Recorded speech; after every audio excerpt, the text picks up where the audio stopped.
Los grandes también tienen debilidades. Ese es el título de nuestro estudio de hoy. Los grandes también tienen debilidades. Y vamos a estar leyendo en el libro de Isaías, en el capítulo 39. Vamos a leer desde el verso 1 hasta el verso 8. Prácticamente es todo el capítulo, es un capítulo corto. Y dice así, hermanos, Isaías 39, del 1 al 8.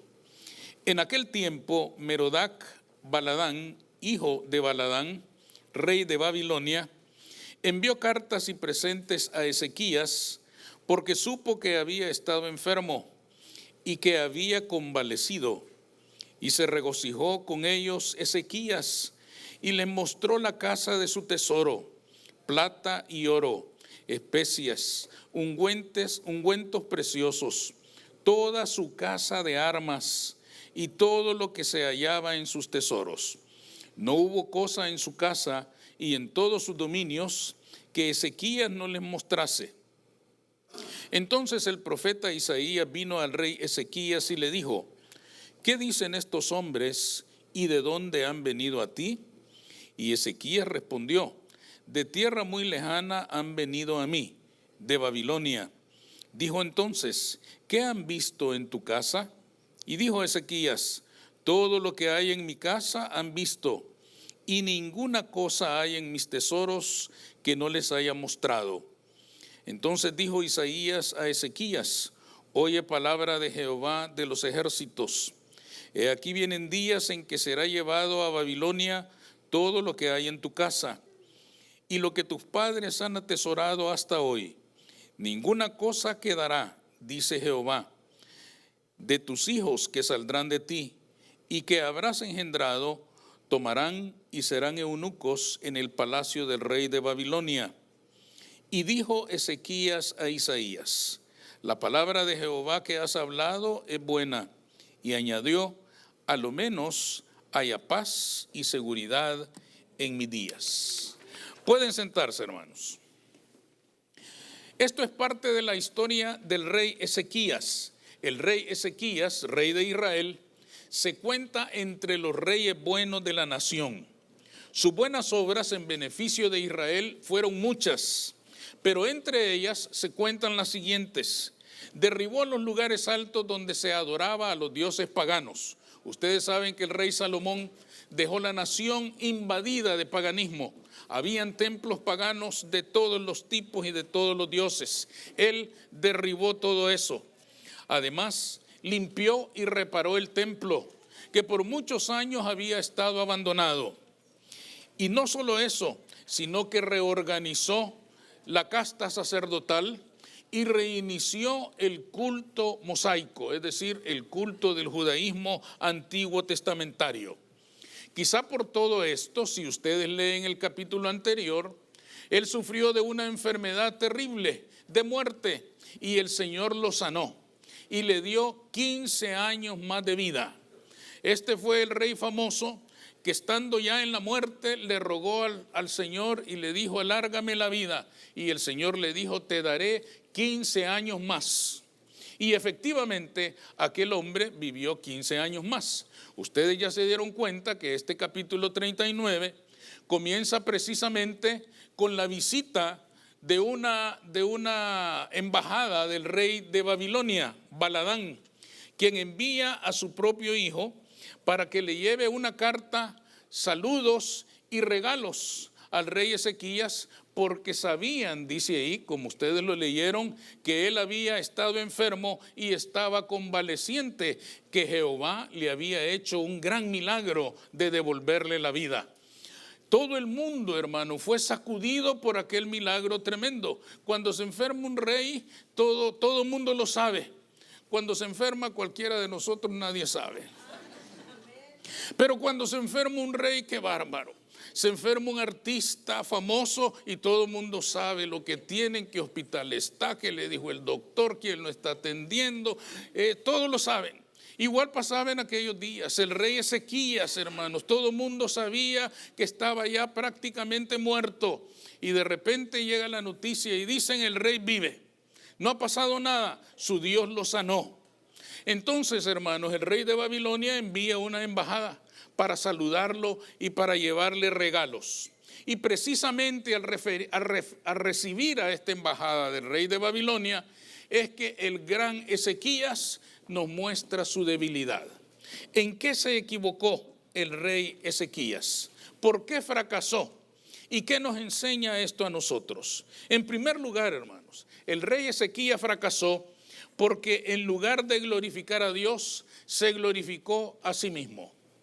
Fíjense bien, ¿por qué o para qué lo sanó Jehová? ¿Para qué le dio Dios 15 años más de vida? Sin duda alguna, hermanos, el Señor lo sanó porque todo milagro que se narra en la Escritura debe glorificar a Dios.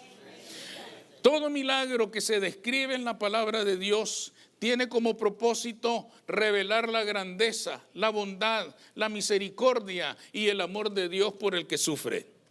Quiere decir, hermanos, que Dios por esta razón precisamente sanó a muchas personas en las Escrituras para que ellos fueran un testimonio vivo de la grandeza de Dios y de su misericordia.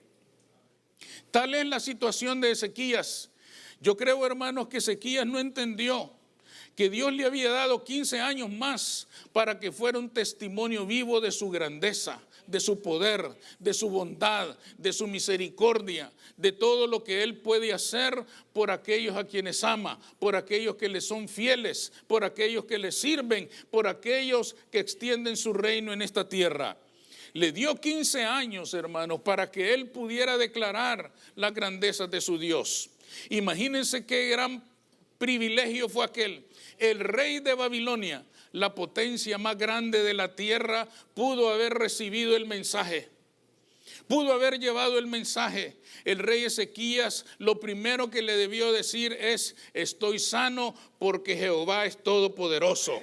Estoy sano porque Él me ha devuelto la vida. Vivo porque en Él vivo y en Él respiro y en Él camino y en Él me muevo porque Él es el dador de la vida. Pero en vez de hacer eso, se enorgulleció de la visita del rey, se envaneció por la visita del rey y quizás le hicieron sentir grande y maravilloso, y él en su orgullo, en su vanidad se dejó llevar. ¿Y qué hizo? Comenzó a enorgullecerse de todos los tesoros de la nación que él creía que eran suyos. Y les mostró el oro.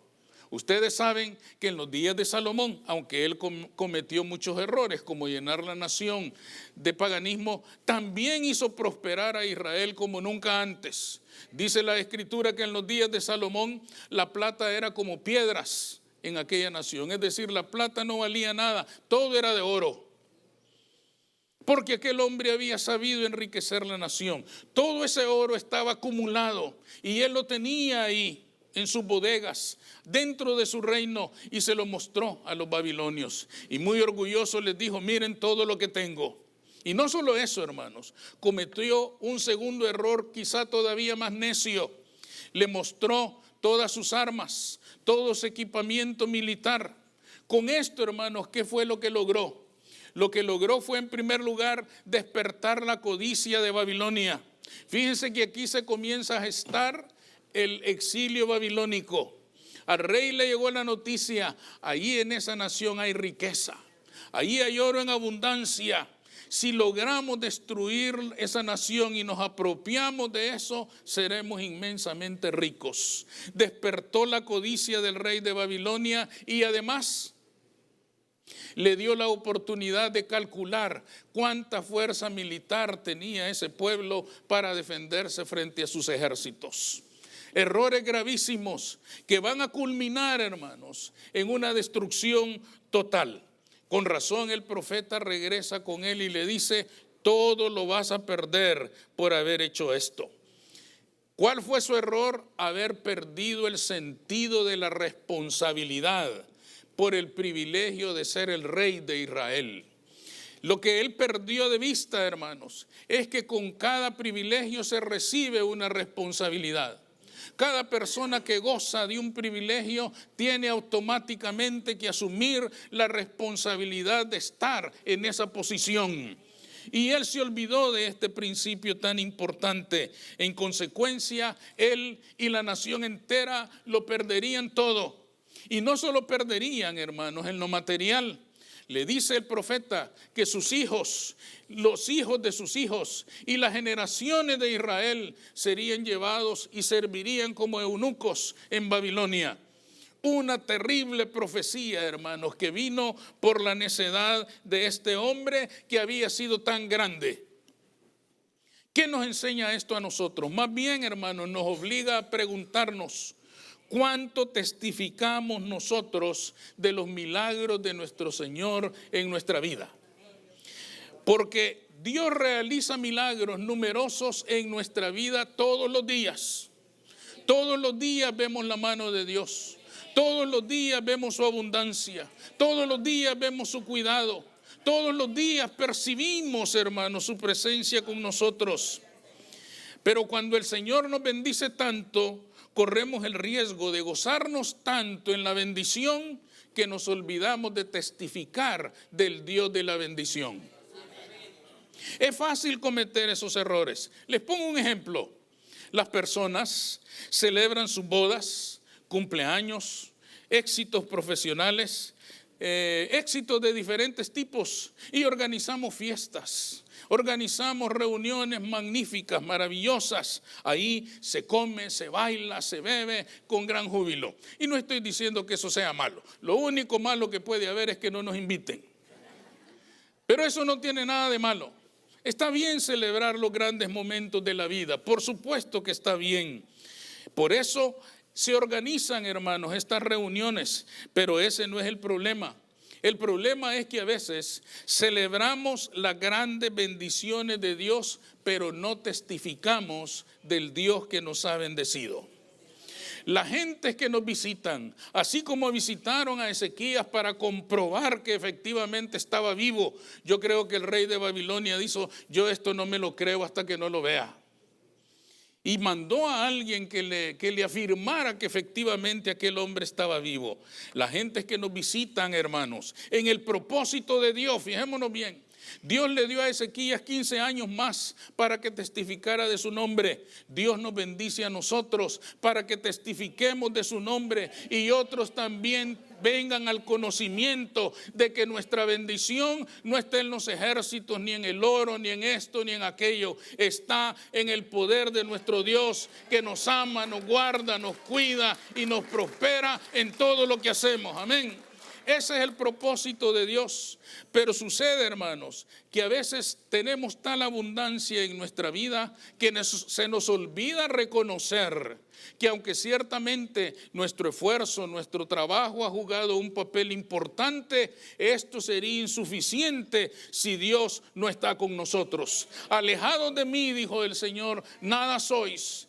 Pueden tener la fuerza, la disposición, la voluntad, la búsqueda del éxito y de la bendición. Pero si la mano de Dios no nos acompaña, todos lo sabemos bien, nada nos va a resultar como nosotros queremos. Dios nos bendice, Dios nos guarda, Dios nos cuida. Para eso nos bendice, para que testifiquemos de su bondad. Ya en otra ocasión les he participado, pero les voy a recordar de una persona muy parecida a Ezequías. A Ezequías el Señor le dio 15 años más. En una ocasión, una hermana en Cristo llega al hospital con un diagnóstico de muerte, cáncer terminal, no hay nada más que hacer. Y le hicieron todos los exámenes antes de su última operación. La vamos a operar para ver qué se puede hacer, pero más bien la vamos a operar para cobrarle a la aseguranza y para asegurarnos de que ya no se puede hacer nada. Esta persona, hermanos, llega entonces a su último examen para que al siguiente día la intervinieran quirúrgicamente y resulta que está sana. Y vuelven a repetir los exámenes y está sana. Y los médicos dicen, no hay nada que hacer, ella está sana, que se vaya para su casa. El Señor le dio más años de vida para que testificara. para que saliera y dijera: estoy sana, he vuelto a mi casa, he vuelto a mi familia, he vuelto a la vida, porque hay un Dios todopoderoso. Pero en vez de hacer eso, hermanos, esta hermana dijo: bueno, pues ya estoy en el hospital, así que me voy a dar una arregladita y voy a salir de aquí verdaderamente nueva. Y como vivimos el tiempo de la cirugía plástica, pues ella aprovechó y se hizo todo lo que quiso hacerse. Era otra persona, con una vida nueva y con un look nuevo. Saliendo del hospital, un autobús la arrolló y murió. Llegó con el Señor y le dijo: quedamos en que me dabas 15 años más, igual que a Ezequías. Y el Señor le dice: eras tú, no te conocí, hija, es que has cambiado tanto. Es que, hermano, eso no tenía propósito. Dios le dio vida para que anunciara al Dios verdadero, para que anunciara al Dios misericordioso. Pero el orgullo y la vanidad vencieron y le hicieron perder de vista el propósito, le hicieron perder de vista la razón de ser de aquella bendición. Por lo tanto, hermanos, en este primer punto, que parece es todo lo que vamos a poder hacer, el Señor nos está diciendo: cuando Dios nos bendice para que seamos de testimonio a quienes no lo conocen y ellos puedan venir también al conocimiento de este Dios verdadero, de este Dios que bendice, de este Dios que es amor, de este Dios que es misericordia. Cuidémonos de que no nos gane la vanidad y comencemos a enorgullecernos de lo que poseemos, de lo que podemos compartir con abundancia, y nos olvidemos de llevar el propósito principal de nuestra bendición. Hay un Dios vivo, Él vive y reina por los siglos de los siglos. Él es el Señor de la bendición, y Él nos quiere llenar de todo lo bueno que viene de lo alto. Amén. Aprovechemos, hermanos, el tiempo que Dios nos ha dado, la bendición que Dios nos da. Celebrémoslo, compartámoslo con todos, pero que siempre haya tiempo para decir: estamos aquí para dar gracias al Dios de la bendición. Amén. Vamos a orar.